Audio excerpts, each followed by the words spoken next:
এই সম্পদ যে চ্যাপ্টারটা আছে সেখান থেকে তোমাদের আজকে এখান থেকে কিছু শর্ট কোয়েশ্চেন দেওয়া হচ্ছে।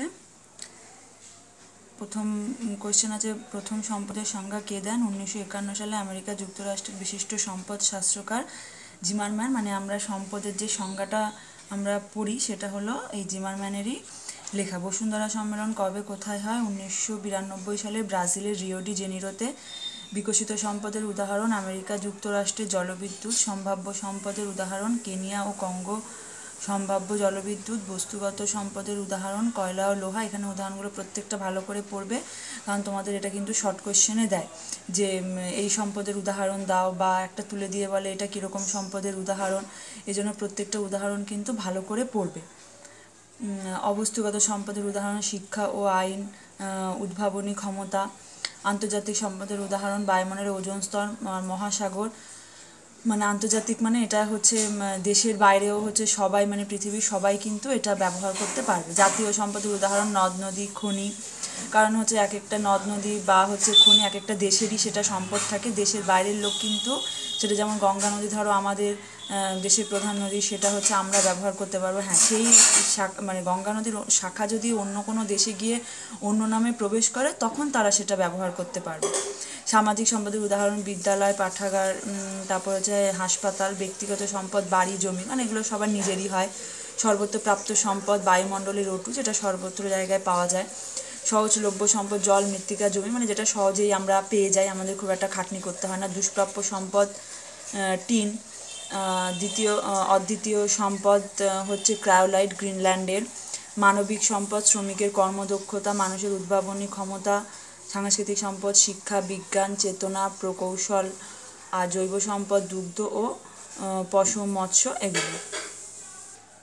নেক্সট হচ্ছে অজৈব সম্পদ O2, আকরিক লোহা, জল, সঞ্চিত বা গচ্ছিত বা ক্ষয়িষ্ণু সম্পদ বা পুনর্ভব সম্পদ খনিজ তেল, কয়লা, তামা, মানে যেগুলো হচ্ছে অতিরিক্ত ব্যবহারের ফলে কমে যেতে পারে সেগুলো। প্রবহমান বা পুনর্ভব বা অফুরন্ত বা পূরণশীল সম্পদ, মানে যেগুলো ব্যবহার করবে আবার অটোমেটিক সেটা পূরণ হয়ে যাবে। সূর্যরশ্মি, জলস্রোত থেকে উৎপন্ন জলবিদ্যুৎ শক্তি, এগুলো তোমরা প্রত্যেকটা খাতায় লিখে নেবে এবং উল্টো করেও কিন্তু প্রত্যেকটা পড়বে।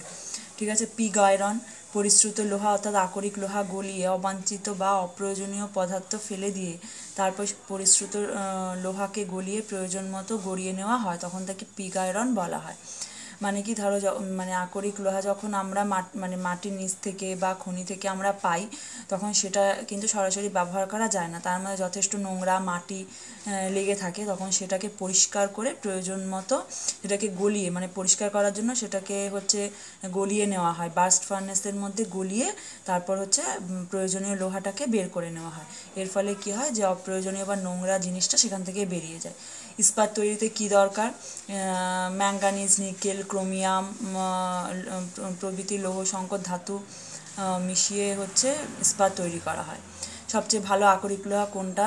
ম্যাগনেটাইট, এটা কালো রঙের হয়। ম্যাগনেটাইট আকরিক লোহায় কত শতাংশ লোহা থাকে? 70 থেকে 72%। হেমাটাইটে কত শতাংশ লোহা থাকে? কেন কত শতাংশ লোহা? এটাতে লোহারই ভাগ।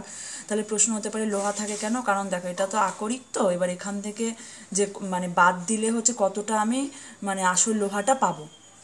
ঠিক আছে। তারপর লিমোনাইটে যেমন থাকে 60%, সিডেরাইটে থাকে 48%।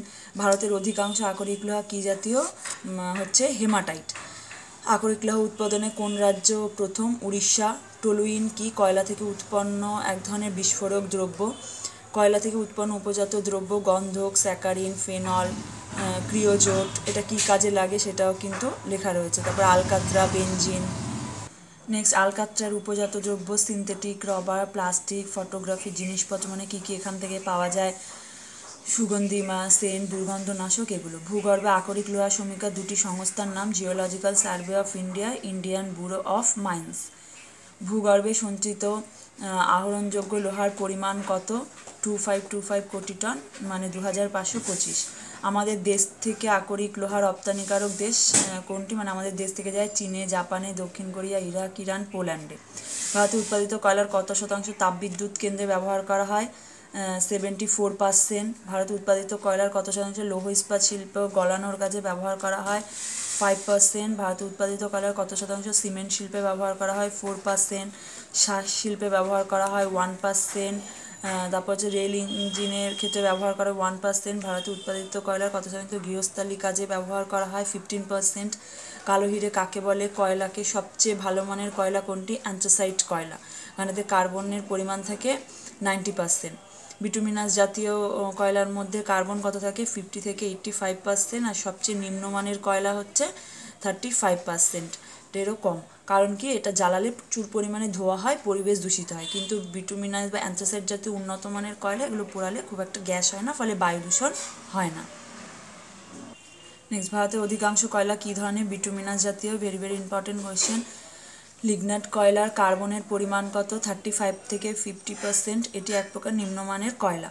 গন্ডোয়ানা যুগের কয়লা কত বছর আগে সৃষ্ট? প্রায় 28 থেকে 30 কোটি বছর আগে। গন্ডোয়ানা যুগের কয়লা কোথায় পাওয়া যায়?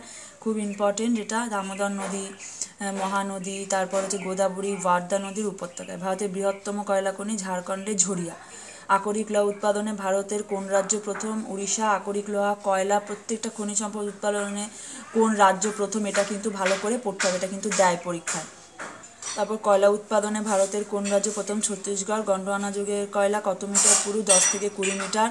ভারতে বেশিরভাগ কয়লা কোন যুগের? গন্ডোয়ানা যুগের, প্রায় 90%ই তাই। দামোদর নদী উপত্যকায় কত শতাংশ কয়লা উত্তোলিত হয়? 25। দক্ষিণ ভারতের বৃহত্তম লিগনাইট খনি। Very very important question, plus হচ্ছে ম্যাপ পয়েন্টিংয়ের জন্য। তামিলনাড়ুর দক্ষিণ আরকট জেলার নিভেলি।